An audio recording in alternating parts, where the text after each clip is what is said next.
역 14장 1절에서 5절까지 다 함께 한 목소리 있습니다.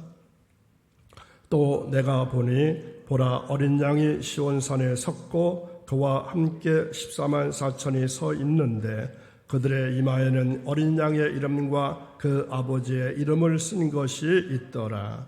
내가 하늘에서 나는 소리를 들으니 많은 물소리와도 같고 큰 우레소리와도 같은데 내가 들은 소리는 검은 고 타는 자들이 그 검은 고를 타는 것 같더라. 그들이 보좌 앞과 내 생물과 장로들 앞에서 새 노래를 부르니 땅에서 성량함을 받은 14만 4천 밖에는 능히 이 노래를 배울 자가 없더라. 이 사람들은 여자와 더불어 더럽히지 아니하고 순결한 자라. 어린 양이 어디로 인도하든지 따라가는 자며 사람 가운데서 속량함을 받아 처음 익은 열매로 하나님과 어린 양에게 속한 자들이니 그 입에 거짓말이 없고 흠이 없는 자들이다. 아멘. 오늘도 새벽에 오신 사랑하는 여러분, 여러분들이 기도하실 때 하나님을 구하기보다는 당장의 기도 응답만을 구하고 있지는 않으신가요? 기도의 진정한 의미는 응답이 아니라 하나님을 붙잡는 것입니다. 오늘은 하나님을 붙잡는 기도를 하셔서 기쁨이 넘치시기를 간절히 축원합니다. 오늘 말씀의 제목은 자존심 회복이라고 하는 말씀입니다. 한 정신과 의사는 자존심이 상해서 병원에 찾는 일이 많다. 그들은 분노와 불면증에 시달리고 있고 또 의욕상실과 우울증과 죄책감의 증세를 유발시키며 살아가고 있다. 이렇게 말한 바가 있습니다. 여러분이 자존심이 상해서 병이 나는 현대인들이 많다고 그러죠. 사랑의 방법에 차이가 있을 뿐이지 자기 자신을 사랑하지 않는 사람은 없을 것입니다. 자기 자신을 긍정적으로 사랑하면 자존감이고 자기 식대로 사랑하면 자존심이 되기 쉽습니다. 자존심은 그래서 자신의 입장에서 바라보는 것이고 자존감은 대상과의 관계에서 자신과 남이 모두 존귀함을 아는 것입니다. 모두들 자식을 사랑하지만 그 방법의 차이가 있듯이 자신의 내면도 마찬가지입니다. 자존심과 자존감을 한자로 살펴보면 자신을 존귀하게 여기는 것은 똑같지만 자존심과 말 속에는 자만 또는 고집, 오만 이러한 부정적인 뜻이 포함되어 있습니다. 자존심을 지키는 것은 좋지만 그러다가 갈등을 일으키거나 심리적 고통을 받는 경우가 자주 발생합니다. 마음은 온갖 감정과 이성을 지니고 있습니다. 그래서 신호애락, 또 오욕, 칠정 등 108가지 마음을 이해해야 하고 또 그 108가지 마음의 상관계 원리를 잘 파악해야 한다고 합니다. 사람의 마음이 얼마나 복잡한지 모릅니다. 그래서 시로애락은 사람이 살아가면서 느끼는 4가지 감정이죠. 기쁨, 노여움, 슬픔, 즐거움. 이것이 시로애락입니다. 오욕이라는 것은 식욕, 물욕, 수면욕, 명예욕, 색욕 이렇게 말하죠. 칠정이란 7가지 감정으로 기쁨, 노여움, 슬픔, 즐거움, 사랑, 미움, 욕망 이런 것을 칠정이라 말합니다. 사전에는 제 몸을 굽히지 않고 스스로 높이는 마음가짐 이것이 자존심의 정의입니다. 저는 자존감을 이렇게 정의하고 싶습니다. 인격과 삶의 알맹이 이것이 자존감입니다. 우리는 자존심이라는 말을 많이 듣고 또 사용도 하고 있습니다. 자존심이 상한 사람들이 많다고 할 만큼 사람의 자존심은 매우 중요합니다. 자존심은 그래서 보호되어야 하고 자존심은 유지되어야 하고 자존심이 상했을 때는 회복이 필요합니다. 오늘부터 3번의 말씀을 통해서 우리 모두는 자존심이 회복되는 은혜가 있기를 간절히 바랍니다. 우리가 믿고 있는 성경 전체는 선과 악의 지속적인 싸움을 그려지고 있고 결과적으로는 선이 승리한다 하는 것을 제시해 주고 있습니다. 이 지속적인 선과 악의 전쟁은 주님의 재림으로 완전히 끝나게 되고 선이 그 이상 피해를 받지 않는 완전한 승리를 말해주고 있습니다. 또 좁혀서 요한계시록 전체를 요약해 본다면 주님 재림 전까지 마귀의 세력이 교회와 성도들을 심하게 핍박해서 많은 사람들을 하나님의 품에서 빼앗아가고 마귀를 따르는 자들이 되게 하는 것입니다. 이 모진 풍파에도 신앙을 지키는 자는 새하늘과 새 땅에 들어가게 될 것이고 마귀와 그에게 넘어간 자들은 영원한 불못에 던져질 것이라고 하는 예고가 주어져 있습니다. 이와 같이 선과 악의 싸움을 대조해 가면서 성도들이 승리해서 선에 속하도록 격려하고 있는 것이 바로 성경의 줄거리를 알 수 있습니다. 사도 요한은 100세 가까이 장수한 사도입니다. 그가 하나님의 계시를 받으면서 종말에 관한 것과 또 하늘나라에 관한 여러 가지 환상을 우리 앞에 보여주었는데 그가 본 환상 중에 우리와 가장 연관이 깊은 환상은 오늘 나오는 숫자 아주 여러 번 나오죠. 14만 4천 명의 환상입니다. 사도 요한의 환상을 보니까 하늘에 보좌가 펼쳐져 있고 14만 4천 명의 무리들이 여호와를 찬양하고 있었습니다. 그 14만 4천 명은 어떤 무리들입니까? 구별된 무리들입니다. 구별된 무리들. 사도행전에 보면 그리스도인을 제자라 부르기도 하죠. 안디옥 교회에서는 그리스도인이라고 하는 이름을 처음으로 얻었습니다. 그러나 요한계시록에는 성도라는 이름이 더 많이 등장하고 있습니다. 자, 그리스도인과 성도라는 이름을 한마디로 설명해 보면 어떻게 될까요? 바로 구별된 자, 구별된 자입니다. 그래서 그리스도인들은 다르게 살아야 합니다. 왜냐하면 구별된 자들이기 때문입니다. 성경에서 특히 이 구별된 존재임을 많이 말씀하고 있습니다.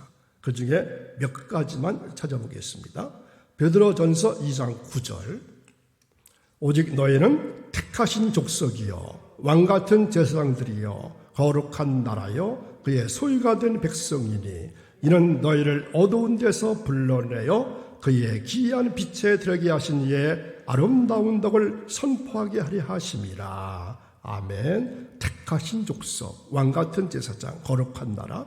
그리고 누가복음 10장 20절 그러나 귀신들이 너에게 항복하는 것으로 기뻐하지 말고 너의 이름이 하늘에 기록된 것으로 기뻐하라 하시니라. 하늘에 기록된 자라고 구별되어 있습니다. 자, 우리는 어떤 자들? 하늘에 이름이 기록된 자들입니다. 고린도전서 7장 23절 너희는 값으로 사신 것이니 사람들의 종이 되지 말라. 그리스도가 우리를 샀다고 말씀합니다. 예수님께서 우리를 샀습니다. 우리 하나님 것으로 팔렸습니다. 우리의 생명의 값이 예수 그리스도의 속죄로 주어진 것입니다. 그래서 우리는 얼마짜리? 예수님짜리. 에베소서 2장 19절 그러므로 이제부터 너희는 외인도 아니요 나그네도 아니요 오직 성도들과 동일한 시민이요 하나님의 권속이라.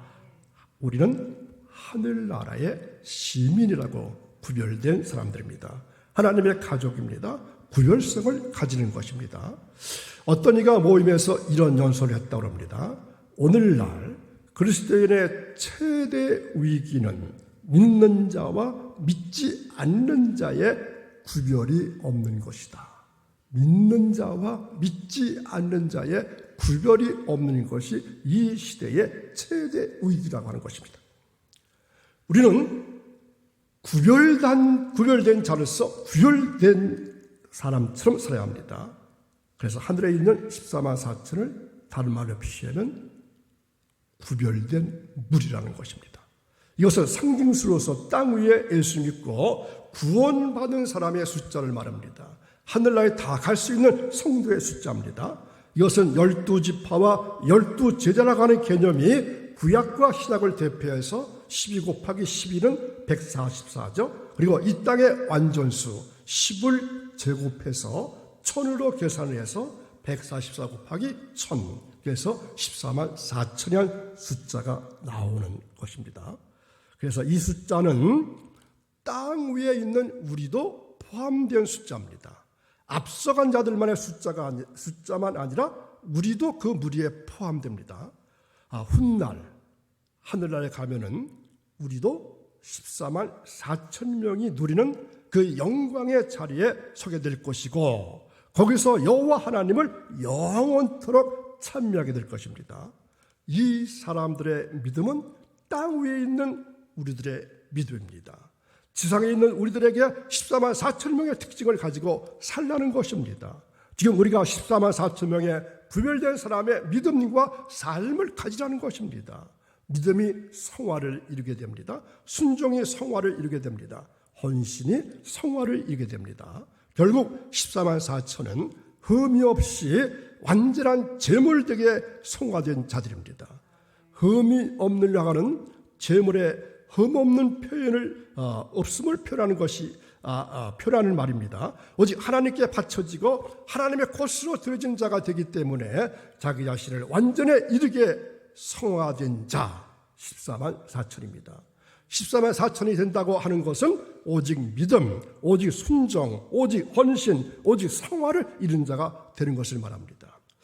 오늘 특히 말씀 가운데 천상의 새 노래를 부르는 자, 하늘의 찬양대가 되어서 노래를 부르는 자는 저기 구원 얻는 믿음, 그 믿음으로 14만 4천의 사람이 될 때 하늘의 노래를 배울 자가 됩니다.